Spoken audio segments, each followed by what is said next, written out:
সবারই একই বক্তা, একই জিনিস, একই যেই আমরা আলাপ আলোচনা করতেছি। আমরা 13 সাল থেকে আমাদের এই সরকারি করার জন্য আমরা রাজপথে মানববন্ধন বলেন, আন্দোলন বলেন, সংগ্রাম বলেন এবং গোলটেবিল বলেন, সবই এই দাবি দেওয়ার জন্যই আমরা রাজপথে আছি।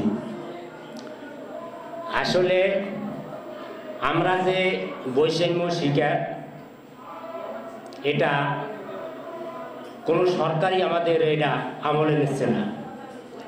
কারণ দেখেন, বিভিন্ন প্রতিষ্ঠানে বিভিন্ন সময় বিভিন্ন নিয়োগপত্র দেয়, কিন্তু সরকারি কলেজে নিয়োগ যেটা দিতেছে, আমরা বিগত 20, 25, 30 বছর পর্যন্ত স্বল্প বেতনে আমরা শ্রম দিয়ে আসছি।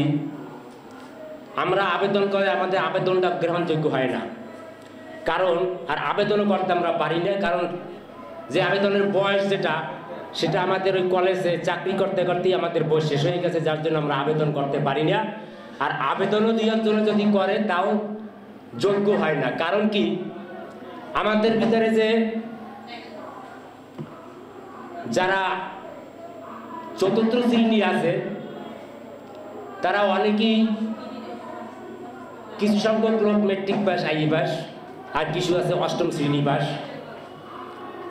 আর বর্তমানে যে আবেদনগুলো দিচ্ছে, যে সরকার যে নিয়োগ বিজ্ঞপ্তিগুলো দিচ্ছে, এই নিয়োগ বিজ্ঞপ্তিতে একটা এমএলএসএস এসে মাস্টার্স অনার্স পাস করিয়া সে আবেদন করে, এবং ওই লোকটা পরীক্ষা দিতে গেলে ওনার রিটার্ন পরীক্ষায় 100-র মধ্যে 80, 85, 90 পায়।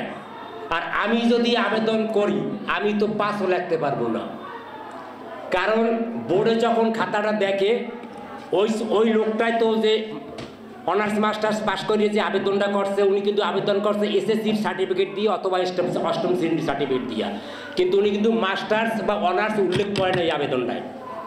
যার জন্য বোর্ডে সম্মানীয় বিচারক যারা থাকে, তারা দেখে যে এই ছেলেটাই তো এই রিটার্নে 100-র মধ্যে 85 পাইছে, 90 পাইছে, তাহলে ওকেই নিয়ে যায়। আর আমরা ও খাতায় তো 20, 25, 30 মার্কের অ্যান্সার দিতে পারি, যার জন্য আমাদের গ্রহণযোগ্য হয় না। তারপর দেখা যাচ্ছে অনেক মাস্টার্স পোলাপান, তাদেরকে অ্যাপার্টমেন্ট দিয়েছে, কিন্তু তারা জয়েন করে নাই। চিন্তা করছে, আমি মাস্টার্স পাস করিয়া কলেজে ঢুকিয়া সারে গো গ্লাস ধুইয়া পানি খাওয়ামু, কাপ ধুইয়া পানি খাওয়ামু, তাহলে মাস্টার্সটা পাস করলাম কিসের জন্য?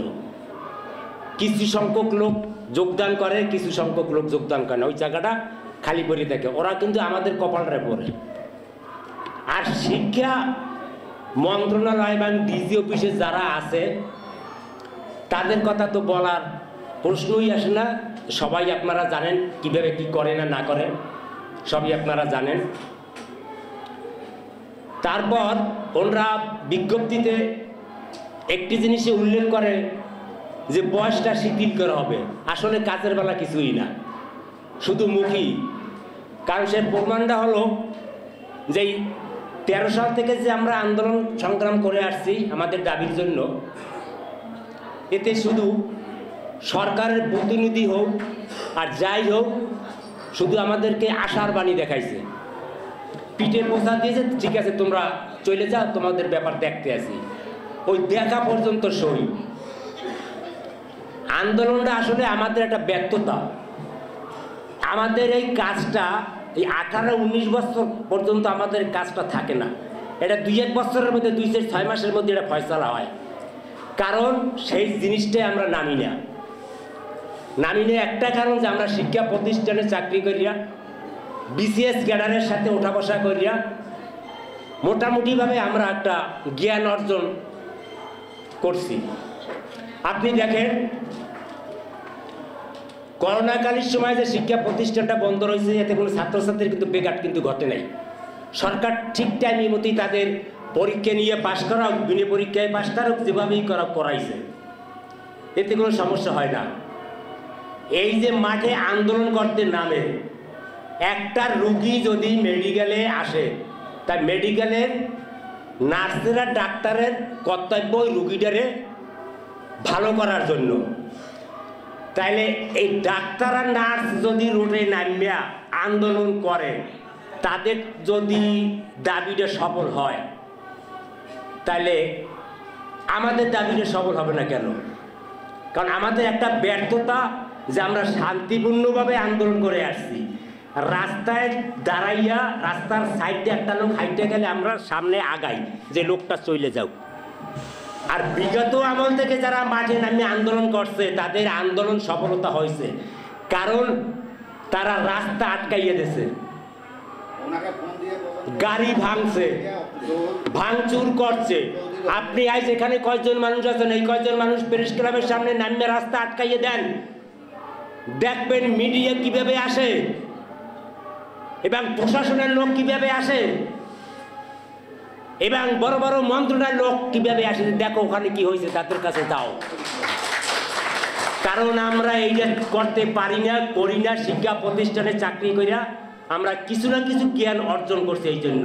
আর নাহলে আমাদের এই দাবিটা আরো 2-4 বছর আগেই আমরা সফল করে নিতে পারতাম, যদি সেই রকম আমরা রাস্তা আটকাইয়ে দিতাম, গাড়ি ভাঙতাম, বিভিন্ন জায়গায় তেরাস শুরু করতাম, তাইলে আমাদের দাবিটা কিন্তু আদায় হয়ে অনেক আগেই যাইতে।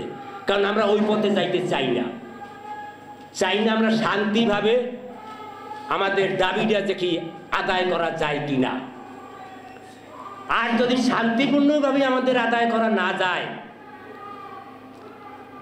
তাহলে হার্ডলাইনে কিভাবে যাইতে হয় সেই জিনিসটাও কিন্তু আমরা জানি, আমরা দেখছি, আমরা বুঝছি, আমরা শুনছি, আমরা ঘাটছি এই 18-20 বছর পর্যন্ত।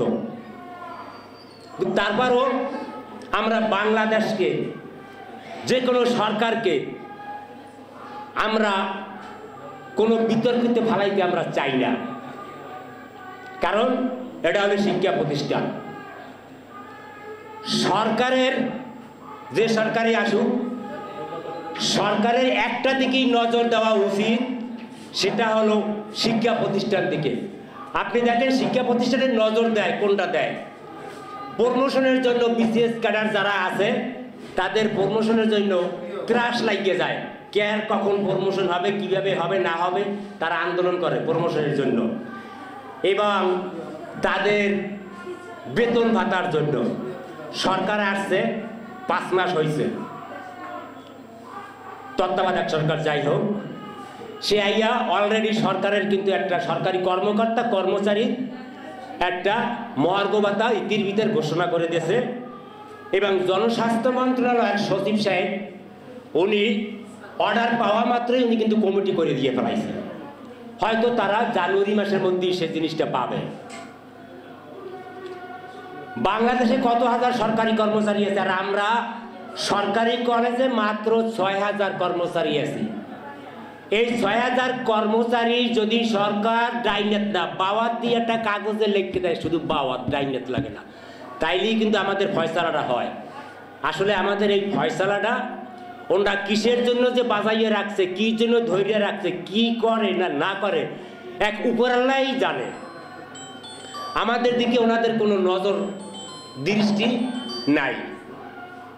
কারণ আপনি দেখেন একটা অনার্স মাস্টার্সের ছাত্র, সে যদি কলেজে আইসে একটা সার্টিফিকেট নিতে আয়, যে কোনো ডিপার্টমেন্টে একটা দরখাস্ত লিখতে হবে তার মার্কশিট সার্টিফিকেট নিতে হইলে।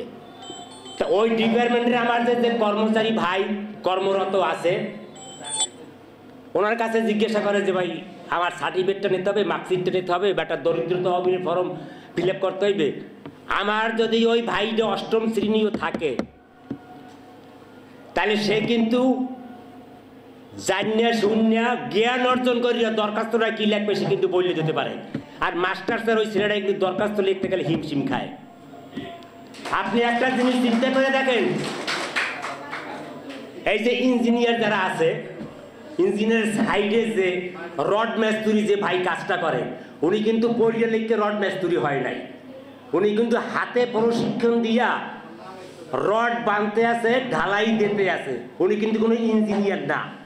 ইঞ্জিনিয়ারে বলছে যে এই জায়গায় এইভাবে তুমি করবা, সে শুধু প্ল্যানটা দেখাই যায়, বাকি কাজটা কিন্তু ওই মেস্তুরি কিন্তু করে। সে কিন্তু একজন ইঞ্জিনিয়ার, সে কিন্তু ডিপ্লোমা পাস, আর ওই রাজমিস্ত্রিটা কিন্তু 8ম শ্রেণী পাস। আর আমার বিষয় সেটা হইল যে ওই মাস্টার্সের যে ছাত্ররা আসছে আবেদন দরখাস্ত নিয়ে, দরখাস্ত লিখতে হইলে যে আমার ভাই সহযোগিতা লাগে। হলে যাবেন, আমরা শান্তিপূর্ণভাবে পরীক্ষা নিচ্ছি, একটা ছাত্র কিভাবে তার সুযোগ সুবিধা দিতে হবে সেই জিনিসটা কিন্তু আমরা দেখি। আমরা ওনাকে খাতা সম্মান সহিত খাতা দেই, ওনার একটা লোডশিট লাগলে লোডশিটটা দেই, ওনার যদি পানির পিপাসা লাগে আমি পানি খাওয়াই, ওনার যদি মশায় কামড়ায় তা আমরা কয়েল কিনে ওই রুমটার ভিতর কয়েল জ্বালাইয়ে দেই। এবং স্যারেদের সেবা যত্ন আমরা করি, ছাত্রদের সেবা যত্ন আমরা করি। এই শিক্ষা প্রতিষ্ঠান থেকেই আজকের এই বাংলাদেশের বড় বড় অফিসার বলেন, এমপি বলেন, মন্ত্রী বলেন, যাই বলেন, এরা কিন্তু শিক্ষা প্রতিষ্ঠান থেকেই আসছে। আসলে তাদের নজরে নাই যে শিক্ষা সরকারি কলেজে বেসরকারি কর্মচারী কিভাবে থাকে। আমরা বিগত আমলে প্রশ্নের জবাব দেওয়া হয়েছে, আমরা যখন প্রেস ক্লাবের সামনে মানববন্ধন করছি, এমনকি রিক্সাওয়ালারাও বলে যে ভাই কি বলেন, সরকারি কলেজে আবার বেসরকারি কর্মচারী থাকে কিভাবে? ওরা তো সরকারি। ভাই দুঃখের সহিত বলা যায় কলেজ সরকারি, কর্মচারী বেসরকারি। কলেজের গাছ সরকারি।